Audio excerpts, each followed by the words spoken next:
আসসালামু আলাইকুম। আশা করি সকলেই ভালো আছেন। প্রিয় চাকরিপ্রত্যাশী ভাই বোনেরা, নৌ পরিবহন মন্ত্রণালয় পায়রা বন্দর কর্তৃপক্ষতে একটি নিয়োগ সার্কুলার প্রকাশ করা হয়েছে। যেখানে বাংলাদেশের যেকোনো জেলার যেকোনো প্রার্থী যে কেউ চাইলে আবেদন করতে পারবে। এটি কিন্তু একটি সরকারি নিয়োগ সার্কুলার, যেখানে অনেকগুলো পদের সংখ্যা রয়েছে। দেখতে পারতেছেন মোটামুটি বড় একটি নিয়োগ সার্কুলার। এখানে কিন্তু লস্কর নামে একটি পদ রয়েছে। শুধুমাত্র এসএসসি পাস করে আবেদন করতে পারবেন। নৌ পরিবহন মন্ত্রণালয়ের লস্কর পদ, যেটা অনেকটা ডিফেন্সের মতো। তো আপনি কিন্তু এটাতেও চাইলে আবেদন করতে পারবেন। সো এই সার্কুলার নিয়ে সকল ধরনের তথ্যগুলো আপনাদেরকে জানানোর চেষ্টা করব। পদের নাম, পদের সংখ্যা, বেতন স্কেল, শিক্ষাগত যোগ্যতা, কিভাবে আবেদন করবেন, সকল বিস্তারিত ভিডিওর এর মধ্যেই থাকছে। অর্থাৎ এই সার্কুলারের সকল তথ্য আপনাদেরকে জানানো হবে এই ভিডিওর মাধ্যমে। তো সম্পূর্ণ ভিডিওটা না টেনে শেষ পর্যন্ত দেখবেন।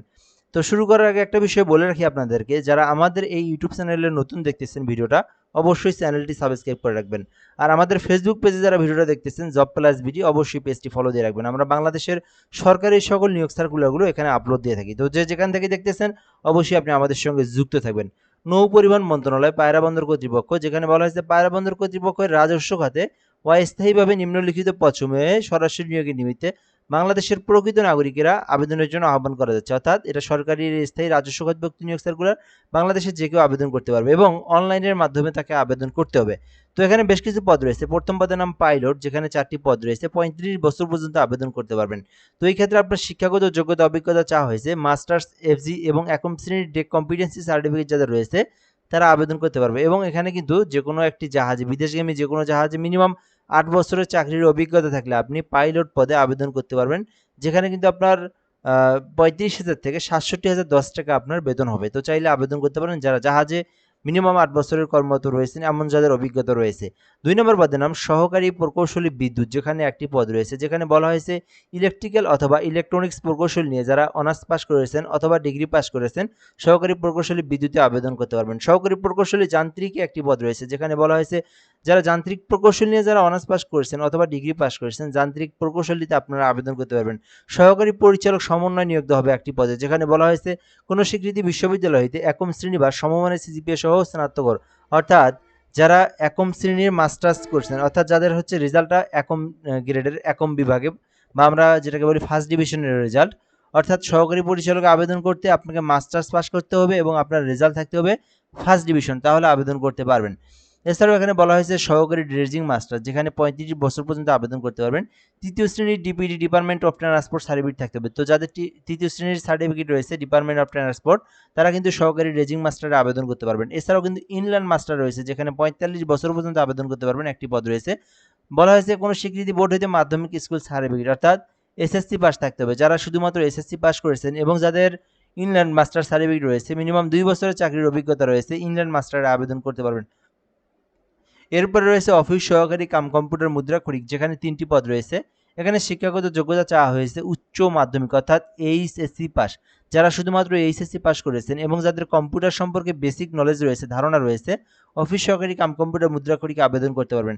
এছাড়াও ডাটা এন্ট্রি অপারেটর রয়েছে, যেখানে একটি পদ রয়েছে। এখানে শুধুমাত্র উচ্চ মাধ্যমিক এইচএসসি পাস করলেই ডাটা এন্ট্রি অপারেটরে আবেদন করতে পারবেন। কার্পেন্টার পদ রয়েছে, যেখানে একটি পদ রয়েছে। যেখানে চাওয়া হয়েছে শুধুমাত্র এসএসসি পাস। এখানে কিন্তু 2 বছরের carpenting wood working trade course certificate থাকলে আবেদন করতে পারবেন। অর্থাৎ এইটাতে যারা আবেদন করতে চান এসএসসি পাশের পর 2 বছর মেয়াদী কার্পেটিং উড ওয়ার্কিং যাদের কাজের অভিজ্ঞতা রয়েছে, কার্পেন্টার পদে আবেদন করতে পারবেন। এরপরে রয়েছে লস্কর পদ, যেখানে কিন্তু শুধুমাত্র এসএসসি পাশে আবেদন করতে পারবেন, আলাদা কোনো অভিজ্ঞতা বা কোনো কিছুরই প্রয়োজন নেই। লস্করে 3টি পদ রয়েছে, 32 বছর পর্যন্ত আবেদন করতে পারবেন।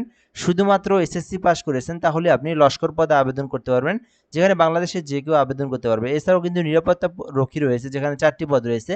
যেখানে শুধুমাত্র আপনারা এসএসসি পাস করে আবেদন করতে পারবেন। 5 ফুট 5 ইঞ্চি উচ্চতা থাকলে আবেদন করতে পারবেন।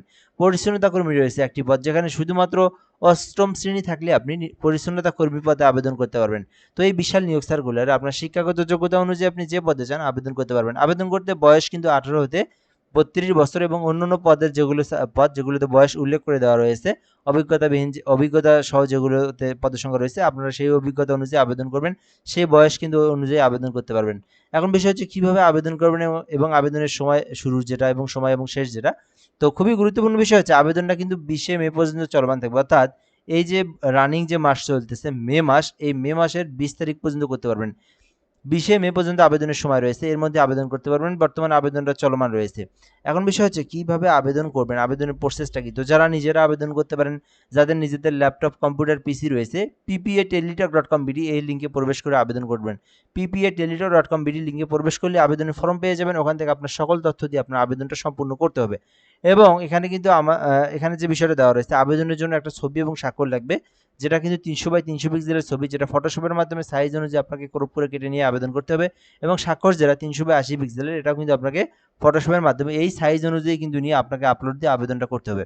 আর আমাদের একটা কিন্তু অনলাইন সার্ভিস রয়েছে, বাংলাদেশের সকল সরকারি নিয়োগ সার্কুলারের আবেদন আমরা করে দিয়ে থাকি।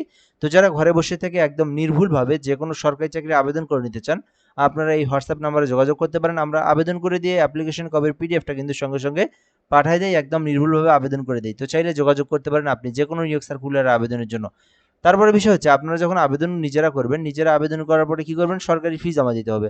কিভাবে দিবেন, কত টাকা দিবেন, এখানে বলা হয়েছে কেউ 1 থেকে 5 এর মধ্যে আবেদন করলে 223 টাকা, এবং কেউ 6 এর মধ্যে আবেদন করলে 168 টাকা, এবং কেউ যদি 7 থেকে 9 এর মধ্যে আবেদন করেন তাকে 112 টাকা, এবং কেউ যদি নিচের যে পদটা রয়েছে ওইটাতে আবেদন করেন 56 টাকা পেমেন্ট ফি দিয়ে তার আবেদনটা সম্পূর্ণ করতে হবে।